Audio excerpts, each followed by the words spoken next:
Losses from digital banking fraud in South Africa is estimated to total at least a billion and a half rand a year. I speak to governance, compliance, and risk expert Deshnee Govender. Welcome, Deshnee. Thank you so much, Chris, for having me on your show. And thank you to all our viewers who are listening and watching at the same time. Thank you. You're welcome, Deshnee. Please share with our viewers the latest sophisticated methods being used by the bank fraudsters to fool them. The latest methods that fraudsters are actually utilizing to actually defraud people is, you could be working from home or you could be in the mall or so, and you'll get this call coming through, and sometimes you'll be so fooled because it would have the very similar logo to your bank, and somebody on the other side would be saying, I'm from so and so bank, and I'm just trying to alert you that your credit cards are being compromised. They're being utilized at this mall and that mall and across the country and things like that. So your immediate response would be to actually go into a frenzy, into a panic situation. So you're not even looking to see whether that logo is actually authentic, it really belongs to the bank. So the person will just then say, if you uncomfortable about believing me, if you think, that this is just a scam, I can put you through to my supervisor, who would be able to actually explain to you. And you'll be flabbergasted that it's the same kind of hold music that you get in the bank. So then you realize, well, maybe this is actually legitimate. The bank actually has my best interests at heart, and I need to actually cooperate then, only to find out that they come via the banking app. Uh, you know, um, where you have to actually authenticate them, and little do you know they have access to all your banking. They can max up your credit card, they can max up your debit card, they can actually take your access bond, they could take your RCP, they could even apply for a loan in your name online and it can actually get approved. So these are some of the tactics that they're using. And from a bank's perspective as well, uh, I feel like there's such a lack of GRC. And when I say this, I mean, it's so important for the bank when they have a logo to make sure that that logo is properly encrypted as well. So it would be very difficult for fraudsters to actually be able to utilize those logos because you have the proper trademarks, etc., in place. And if somebody uses it without your permissions, it's a violation. So you're allowed to actually sue that person. I was just going to ask you, how are they managing to bypass traditional banking security measures? Uh, it looks like fraudsters on the outside have enablers who are actually sitting in the bank, because there's no way that somebody would be able to actually access your bank account, come via the banking app for you to actually authenticate it if there's no enablers in the bank, or unless your systems are so compromised. So, are you saying that the responsibility for this is ultimately with the banks? Absolutely. It's the responsibility of the bank to actually ensure that the, the resources of citizens are actually safeguarded. And as we move into digitization, as we move into AI, it's actually the bank's prerogative to actually make sure that they have proper systems in place to actually safeguard our resources. Because surely, if a 90-year-old man who hardly ever uses his account suddenly starts spending money wildly, the bank should be picking it up and stopping it until they can authorize uh, or until they can confirm with him that he is actually spending the money. Absolutely. It's almost like 11 months since I've experienced, bank fraud.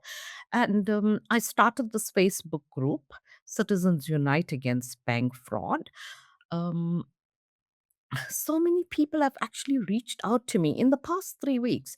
I have been helping pensioners to write letters to the state president's office, to the CEOs of banks, because it's so painful. Imagine a 75-year-old person who has worked all their life, has gone on pension, and then within 3 weeks, 500K is actually removed from their bank accounts. We've had complaints too from people who are saying they are struggling to get full reimbursement from the banks because they themselves had authorized the transaction even though they were tricked into doing so.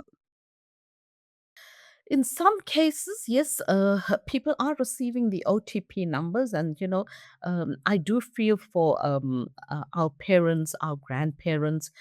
They're not as educated as we are, and sometimes, if they are prompted, they are likely to actually press, that OTP number, or whatever the case may be. But in many instances, people have been saying no OTP number was actually received by them.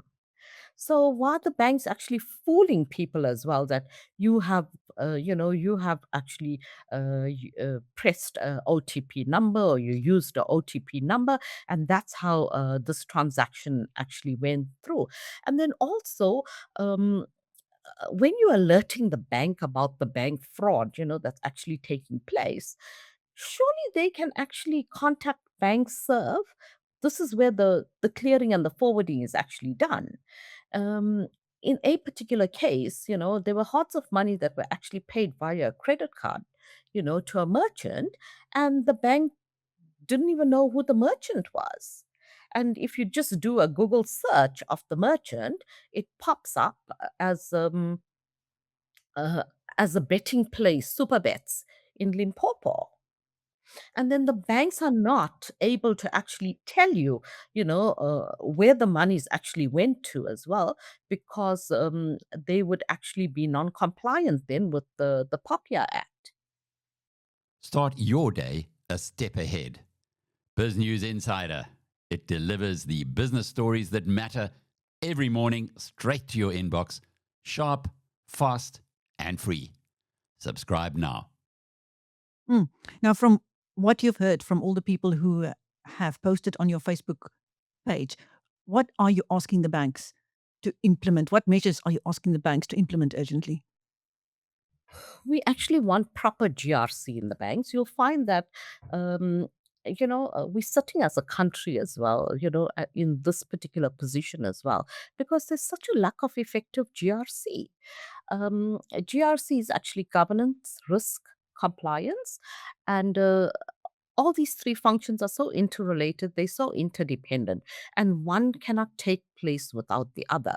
So we want banks to actually, make sure that there's proper frameworks in place, there's proper policies in place, and we also want banks to actually ensure that when resources are actually employed in the organization, that people are subjected to integrity testing. Integrity testing is a very specific part of psychometric testing.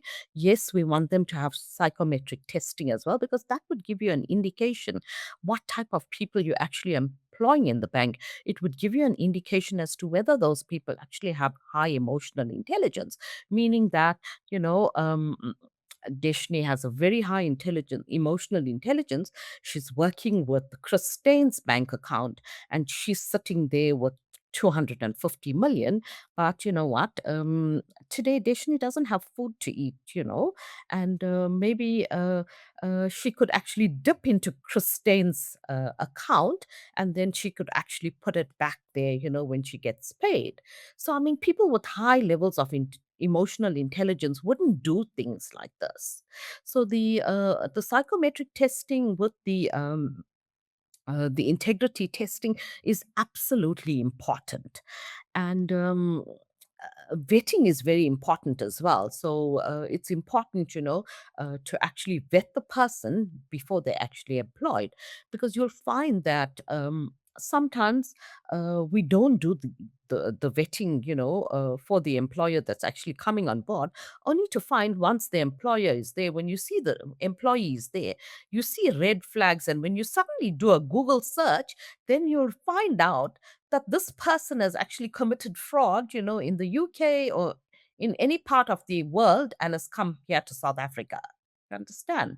So it's so important then for vetting agencies to be actually utilized in recruitment processes. And then once the people are employed in the bank as well, it's so important for lifestyle audits to actually be conducted as well, because the lifestyle audits will actually give you an indication, yeah, as to how person A is sitting at this particular level, but person A can actually afford to drive an Aston Martin with his name actually engraved on the pedals.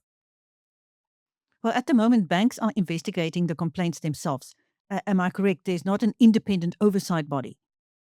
You're quite correct about that. And then this is a problem as well. It's a challenge because you have investigators in the bank. Are the investigators in a position to actually then investigate the fraud within the bank? Are they not compromised? It's actually a conflict of interest. And remember, people are actually trying to hold on to their jobs as well.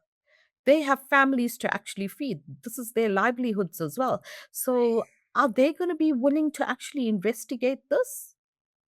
And I had both my cases of fraud reported at at the police, and the police usually issues, a section 205, and they actually, it's a subpoena.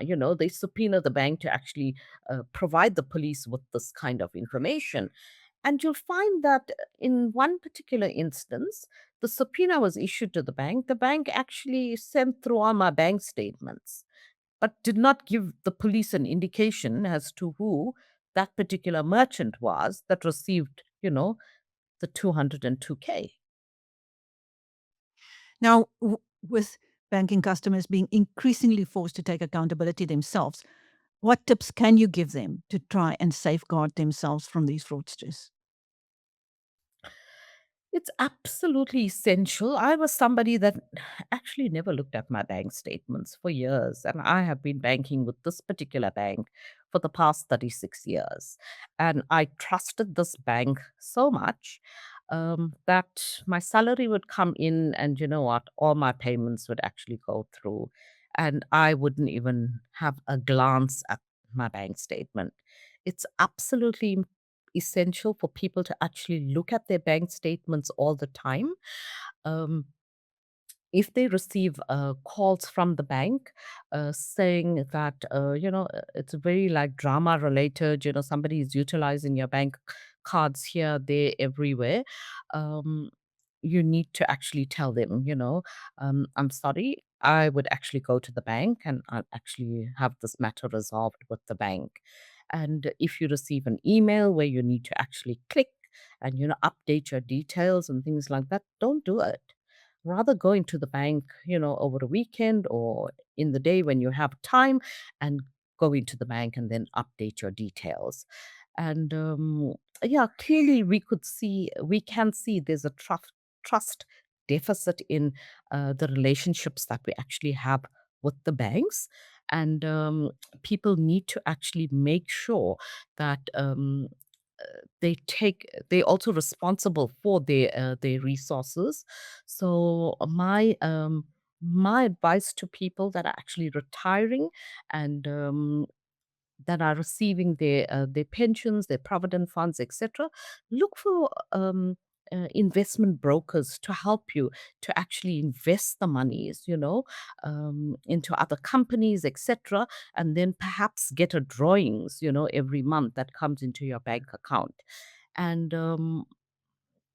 never share your pins with anybody. Um, you know, um, yeah, that's the kind of advice I could give. because I feel like if your pension, it's a huge amount, it's sitting in your bank account, it's going to attract the evil eye. Healthcare matters, but what matters most? Having cover for the people who keep this business going. Bonitas is there for you when it counts. Bonitas, medical aid for South Africa. Visit bonitas.co.za and find your plan. What about banking fraud globally? It's obviously not just happening in South Africa. What are the trends? It's yes, like we mentioned earlier, this is not localized to South Africa alone. It's across the globe, and it can be largely attributed to AI, digitization, and things like that. But we can also use AI and digitization to our advantage as well. We could actually use it to be one step ahead of the fraudsters and the criminals. And with the, you'll see that the banking industry is actually being revolutionized now. There's like Revolut, a totally digital bank, that has now obtained its license. It's like currently operating in the UK and Europe and things like that, but it's got its license now to actually operate, in South Africa. Then, as from next year, do you know the Pepco Group? They are actually coming out with their own bank. It's called Plus B. So there's a lot of other players that are going to be entering the market as well. And I think the key, for all the banks or for the conventional banks and things like that, is to see who can actually manage the monies or the resources, of the citizens um, professionally and with integrity. So those newcomers as well, are going to bring a different kind of vibe to the market, and I think citizens will be tempted to go to banks where you can be assured, that your resources are absolutely safe. Thank you. That was governance, compliance, and risk expert Deshnee Govender speaking to Biz News. I'm Chris Stein. Thank you. Thank you so much.